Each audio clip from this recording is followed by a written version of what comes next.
Boa tarde, pessoal. O vídeo passado eu achei que ele estava ficando longo demais, então eu decidi parar e fazer um novo vídeo com a demonstração do teorema principal, né? Então vamos lá. Aqui eu tenho a definição do que é a classe de conjugação do elemento x, tá bom? Que é o conjunto dos conjugados de x, certo? Isso aqui a gente já vem vendo em todos os outros vídeos. E aqui a definição do estabilizador do elemento x, né?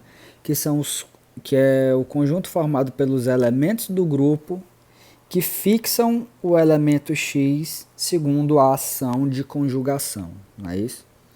Ou seja, é o conjunto dos elementos do grupo que quando você conjuga o elemento x usando esse elemento do grupo, o resultado que você obtém é o próprio elemento x, tá? O conjunto dos elementos que fazem isso é chamado estabilizador do elemento x. Numa das aulas passadas, nós vimos que esse conjunto ele é um subgrupo do grupo G, não é isso? Isso vai ser importante daqui a pouco, tá? Mas o que eu quero provar agora é esse teorema que está enunciado aqui, que ele diz o seguinte: se você tem um grupo finito, né, interessante a gente já ir trabalhando com esse contexto, então a gente tem o seguinte, né? Para qualquer elemento do grupo prefixado aqui, a gente tem que a classe de conjugação dele, né, que é esse conjunto aqui, vai ter uma quantidade de elementos igual à quantidade de classes laterais módulo esse subgrupo aqui, que é o estabilizador, tá bom? Então, lembrando que nós temos duas relações de equivalência, tá? Aquela relação lateral à direita ou relação lateral à esquerda, módulo este subgrupo aqui, certo? E tem a relação de equivalência dada pela conjugação, né? Que diz que dois elementos são equivalentes se eles são conjugados, né? Tá bom? Então, o que a gente quer provar aqui nesse teorema é que a quantidade de elementos da classe de conjugação do x é igual ao conjunto de classes laterais módulo o estabilizador do mesmo elemento, certo? É importante você observar que esse elemento é esse mesmo elemento aqui, tá? Então, para cada elemento do grupo, a gente vai ter essa igualdade, tá bom?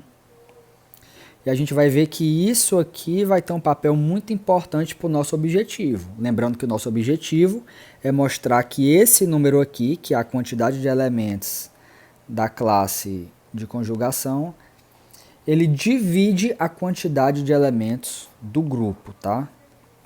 A gente vai usar o teorema de Lagrange para provar isso no final, mas antes a gente precisa provar esse teorema aqui, certo? Então, como é que a gente faz para provar que dois conjuntos eles têm a mesma quantidade de elementos? Uma das opções que nós temos é o seguinte: a gente constrói uma função bijetiva entre esses dois conjuntos, tá? Então, é isso que a gente vai fazer nessa demonstração. Então, é o seguinte: seja psi, uma função, né? O domínio dela vai ser o conjunto das classes laterais módulo esse subgrupo aqui.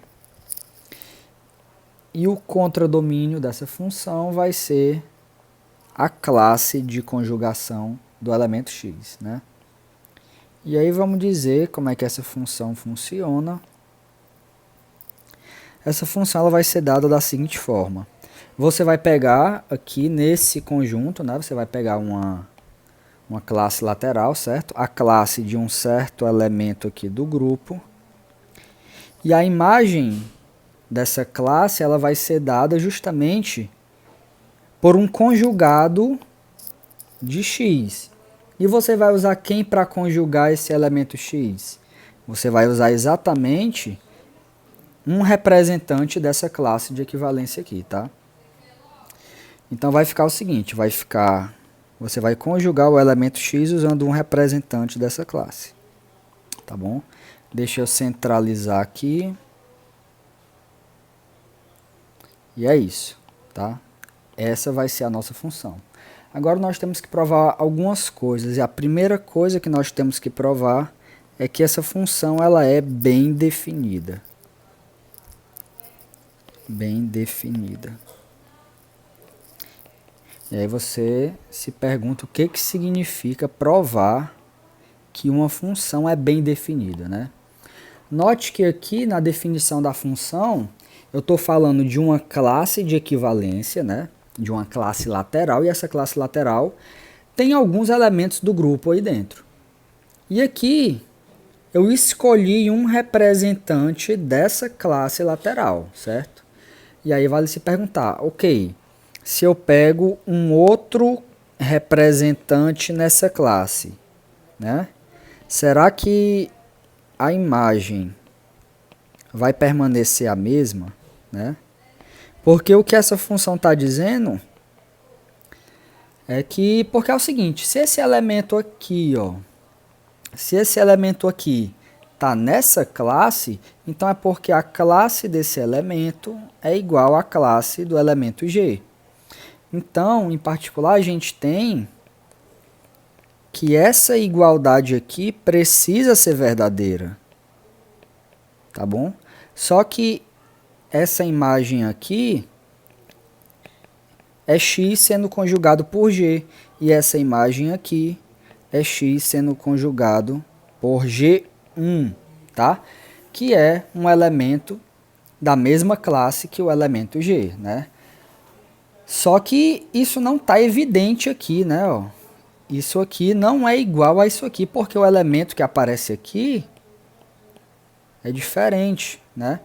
Então o que a gente tem que fazer é provar que essas duas coisas aqui são iguais, ou seja, a gente tem que provar que o resultado aqui da imagem, ele independe da escolha do representante aí, tá?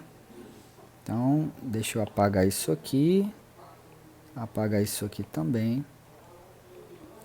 Então vamos lá, o que a gente vai fazer? Vamos pegar dois representantes de uma mesma classe e mostrar que eles vão ter a mesma imagem, tá bom?